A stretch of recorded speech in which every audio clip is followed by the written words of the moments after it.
Le decía en el otro bloque que vamos a hablar un poquito del trabajador minero. Y sus paupérrimas condiciones. De sus, como dice usted, paupérrimas condiciones. Que a diferencia del trabajador petrolero, tenía un modelo de relación laboral distinta, porque los beneficios para el trabajador petrolero eran mayores. Sin embargo, el riesgo era distinto. El riesgo de los trabajadores mineros en cuanto a la seguridad laboral era mucho más grande. La historia de la minería en Neuquén, y en realidad en todos lados, está marcada a fuego por los accidentes, por los riesgos. Tenemos algunos accidentes muy conocidos en Neuquén, que en realidad no son los únicos, simplemente son los que más víctimas tuvieron, por eso son... Sí, porque eran recurrentes los accidentes. Y aparte, en esa época donde se produjo esa explosión de la actividad minera, producto de la intervención del Estado, fomentando la extracción del carbón, ese afán de obtener récords de producción produjo muchísimos accidentes. Pero los accidentes más conocidos son los de la mina Santa Marta y de la mina La Esperanza, ahí en Taquimilán. Los nombro primero porque fue el primer gran accidente que hubo. Tal vez en cantidad de víctimas no fue tan grande, digamos, a ver. Sí, una víctima ya es... un trabajador que no vuelve a su casa es grave, pero en comparación a las que vinieron después, tal vez quedan un poco eclipsadas. Sin embargo, las condiciones que provocaron esos accidentes quedan totalmente en evidencia, porque en Santa Marta, por ejemplo, hubo 2 accidentes en 2 días seguidos. Perdón, día de por medio. Uno fue el 8 de junio de 1943 y el otro fue el 10 de junio. En el primer accidente hubieron 2 muertos, en el segundo hubieron 5. Ocurrió en la misma mina, ocurrió prácticamente en el mismo sector. Imagínese una empresa que tiene un accidente grave, con muertes, y que no cierra, que limpia todo y continúa trabajando. Bueno, a esas condiciones yo me refería no solo a las salariales, a la precariedad laboral, sino también a la exigencia que había de parte de las empresas, que muchas eran extranjeras, la mayoría eran empresas extranjeras. Había empresas de origen de capital inglés, pero había muchas empresas de capital alemán. Y el tema del capital alemán un poco se puede comprender por la idiosincrasia alemana, y más en esos tiempos. Claro. Ejercían una férrea disciplina dentro de las galerías, dentro de las minas, a tal punto que, por ejemplo, si un trabajador se sentía mal, no se le permitía salir de las galerías. O sea, tenía que ser algo muy grave, tenía que ser un accidente muy grave como para que se le otorgara ese permiso. ¿Cómo tenía que ser un accidente muy grave? O sea, tenía que haber muertes para que los accidentes trascendieran, porque accidentes con heridos, mutilados, e inclusive con que no se sabía muy bien si había o no gente adentro, esos hubo varios también, claro, muchísimos. Porque los accidentes más comunes en las galerías tal vez no provocaban muertes, aunque sí las hubo, sino provocaban golpes, mutilaciones, como podía ser, no sé, la caída de un montacarga, golpearse con un balde, caerse en un pozo. Imagínense, en la oscuridad no se ve mucho y, bueno, ni que hablar de los incendios y mucho menos de las explosiones. Generalmente en las minas de carbón hay en el aire ese hollín de carbón. Si llega a haber una explosión, eso es un material muy combustible y puede provocar que toda la gente muera calcinada. Puede haber un tablón flojo, un desmoronamiento. Son... Sí, infinitas las causas. Y el famoso gas grisú. Bueno, ese es otro tema, el gas grisú, esa mezcla de metano con oxígeno mortal, que en algún programa, justamente en el de Aucamaoide hemos hablado, que fue tal vez el causante de la explosión en la mina aquel 22 de agosto de 1947. En esa explosión hubo 15 muertos, oficialmente. En realidad se habla de que hubieron más, pero usted vio cómo son las empresas. Tienen que pagar indemnización. Entonces, cuanto menos muertos haya, menos indemnización pagan. Y se hablaban de muertos y desaparecidos. Entonces, claro. El desaparecido, la familia no cobraba, porque no había prueba. Exactamente, si la persona estaba adentro de la galería, explotaba todo y no quedaban restos del cuerpo, se la consideraba desaparecida. Con eso se ahorraban una indemnización. Eso era muy habitual, especialmente cuando ocurrían estos tipos de accidentes. Hablamos de la mina Santa Marta, que tuvo esos 2 accidentes con 2 días de diferencia. Un año después, La Esperanza, que también era de la Cimita. Eso ocurrió en 1943. Dijimos que la de Auca Movida ocurrió en 1947. Y por último, la de San Eduardo en 1951. Oficialmente la de San Eduardo tuvo 4 trabajadores muertos y 6 desaparecidos. Acá tenemos otra vez que hacer esa salvedad. Obviamente que los desaparecidos nunca aparecieron, pero no contaban para las indemnizaciones. Generalmente cuando había un accidente, el resultado era la pérdida de fuentes de trabajo. Muchas veces se cerraban galerías. O sea, las minas no es que había una sola galería principal y se iba explotando esa galería.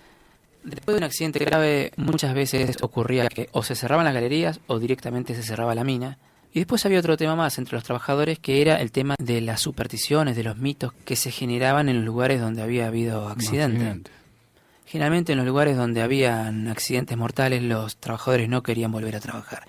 Y eso era algo muy difícil para los dueños de la explotación, porque no conseguían reemplazantes en ningún lado que quisiera hacer el trabajo en ese lugar. Hubo galerías que se cerraron porque luego de un accidente nadie quería trabajar en ese lugar por respeto a la persona que había fallecido.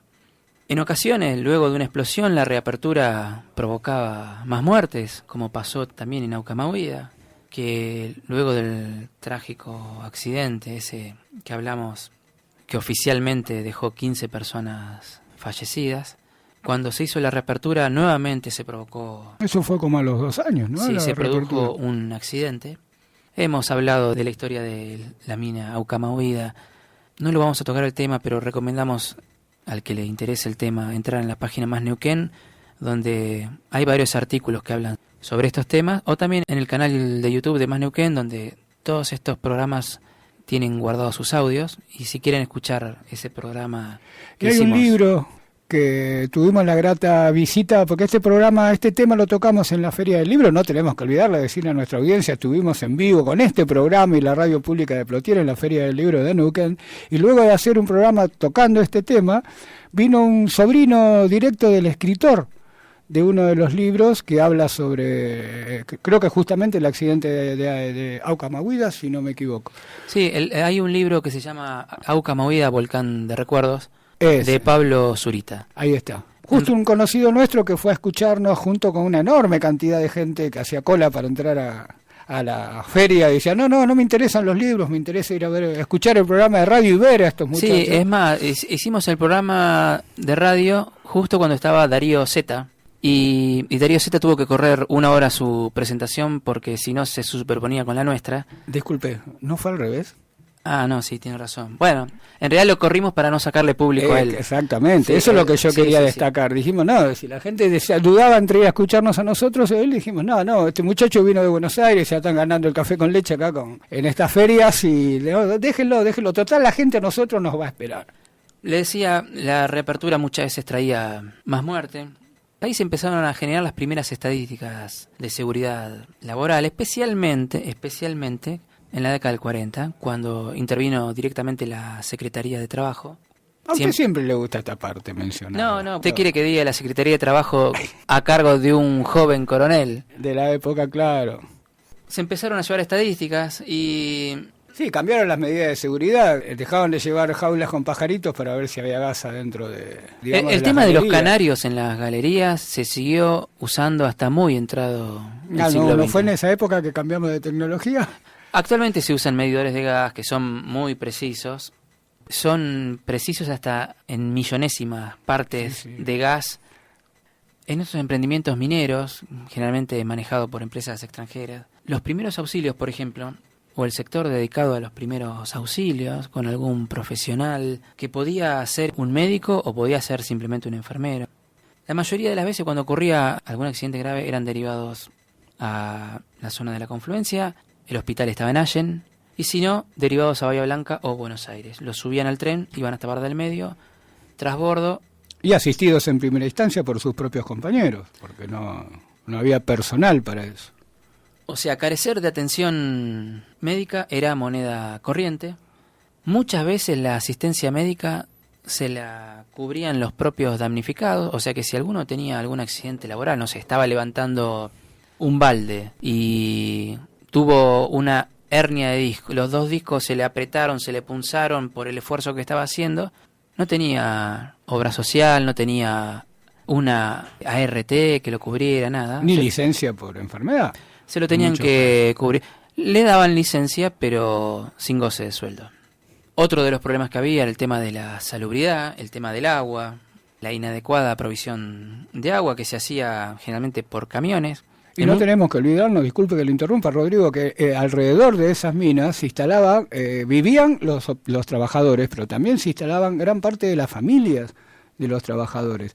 Y vivían en esas, digamos, en casas muchas veces cavadas en la misma roca de la montaña o del cerro que tuvieran cerca, o hacían casas con bolsas me acuerdo que eran con bolsas de azúcar, sus techos, y vivían en esas condiciones. ¿Usted estaba? No, me acuerdo de lo que hemos mencionado en otros programas, Rodrigo. Está bien. Yo soy grande, el problema es que no me acuerdo de nada. Ya se lo dije el primer programa, yo me acuerdo de lo que me contaba mi abuelo hace 40 años, pero no me acuerdo de lo que me dijo mi hija ayer. Entonces no recurra a mi memoria porque vamos a quedar a pie. Muchas veces el agua la almacenaban en tanques de combustible que estaban mal lavados y a la intemperie.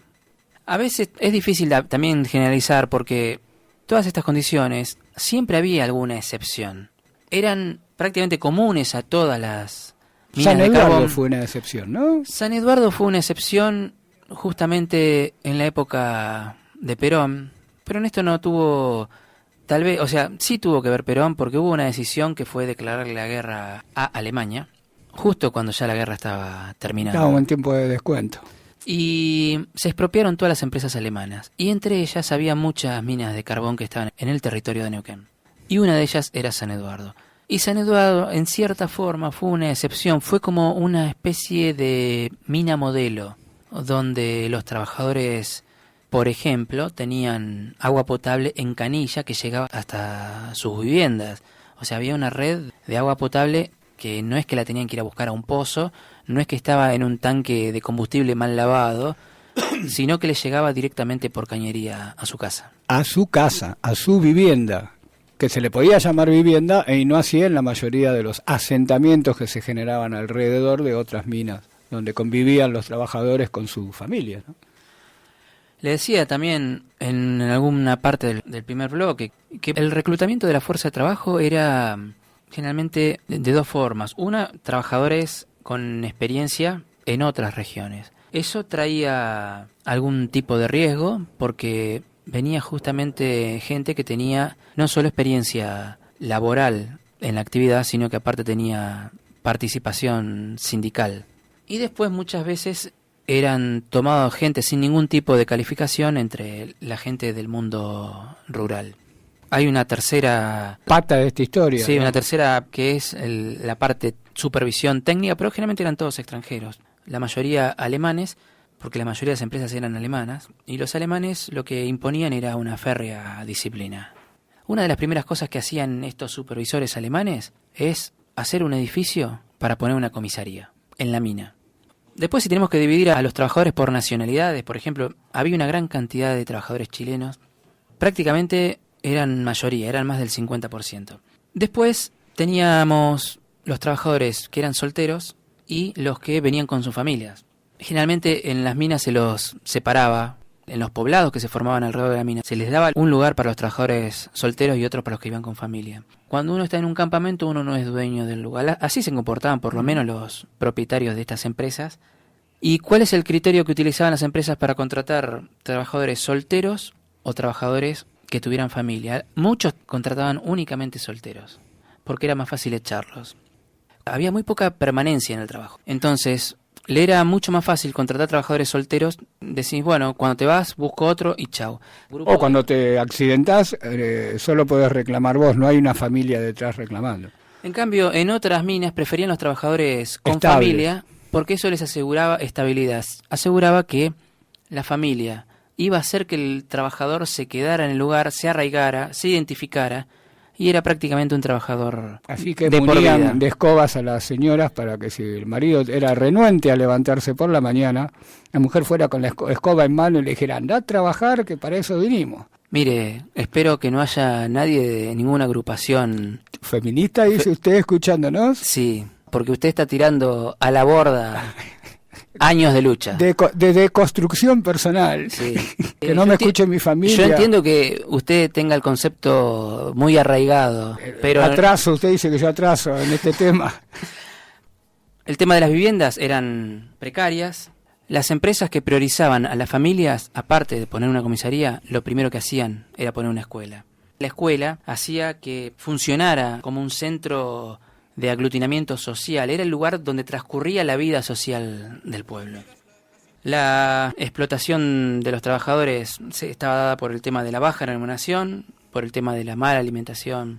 Bueno, podríamos hablar de las condiciones de trabajo de los mineros. Seguramente en un futuro retomaremos, ya sea con este tema en particular o tangencialmente, porque hace mucho a la historia de Neuquén, tanto la minería como la explotación petrolera. Jorge, nos vamos a ir. ¿Usted dice que nos estamos retirando? Nos tenemos que retirar porque si no nos retiramos nos retiran. Nos vamos con este tema de Quimei Neuquén. Es un hallazgo. En realidad estábamos el otro día tomando una... whisky en una discoteca. Estábamos tomando una cerveza y de golpe pasan un tema de Quimei Neuquén que en realidad cantado por Larralde, pero hecho así medio como un remix. Así que nos despedimos con el tema favorito nuestro, Quimei Neuquén, pero con una versión rara. Buenísimo.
Casi turbias con...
parece si charlamos de historia? ¿De Neuquén? Sí, claro. Qué bueno. Entonces hablemos de gente ilustre. Sí, espere, pero también podríamos hablar de gente no tan ilustre. ¿De los que no están en los libros? Sí, y de los que no pudieron escribirlos. ¿De toda la gente que vino a poblar Neuquén? Sí, y de los que ya estaban.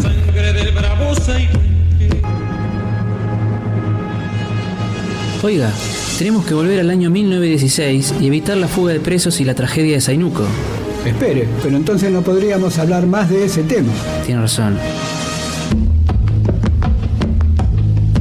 ¿Cuándo es el programa? Todos los jueves de 18 a 19 horas. Espere, nos olvidamos de decir el nombre del programa. Esa es otra historia. Por el 87.9, la radio pública de Plotier.